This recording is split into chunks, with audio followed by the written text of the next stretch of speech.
guys, good evening. இப்போ breakfast முடிஞ்சிச்சு. நான் ப்ரிப்பேர் பண்ண ரெடி ஆயிட்டாங்க. ஊற வச்சிருக்காங்க. கேரளா ஸ்பெஷல் பழம்பொரி. சேம் பழம்பொரிக்கு தான் வந்து மாவு ரெடி பண்ணிட்டு இருக்காங்க. சேம் சாயான்னு நினைக்கிறேன் I think.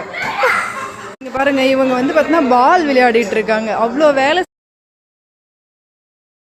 guys, good evening. இப்போ பிரேக்ஃபாஸ்ட் முடிஞ்சிச்சு. அடுத்து வந்து லஞ்ச் காண்டி வந்து பார்த்தீங்கன்னா எல்லாம் ரெடி பண்ணிட்டு இருக்காங்க. தான் ப்ரிப்பேர் பண்ண ரெடி ஆயிட்டாங்க. அங்கே அந்த திருநெல்வேலி பொண்ணு இருக்குல்ல, சும்மாவே இப்படி தான் சுற்றிட்டு இருக்கோம்.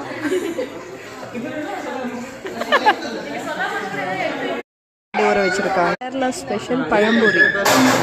சேம் பழம்பொரிக்கு தான் வந்து மாவு ரெடி பண்ணிட்டு இருக்காங்க. சேம் சாயான்னு நினைக்கிறேன் ஐ திங்க். இங்கே பாருங்க இவங்க வந்து பார்த்தீங்கன்னா பால் விளையாடிட்டு இருக்காங்க. அவ்வளோ வேலை செய்யும் போது இங்கே இருக்கிற ஒரு கேர்ள் வந்து பார்த்தீங்கன்னா பால் குழந்தைங்க கூட சேர்ந்து பால் விளையாடிட்டு இருக்காங்க.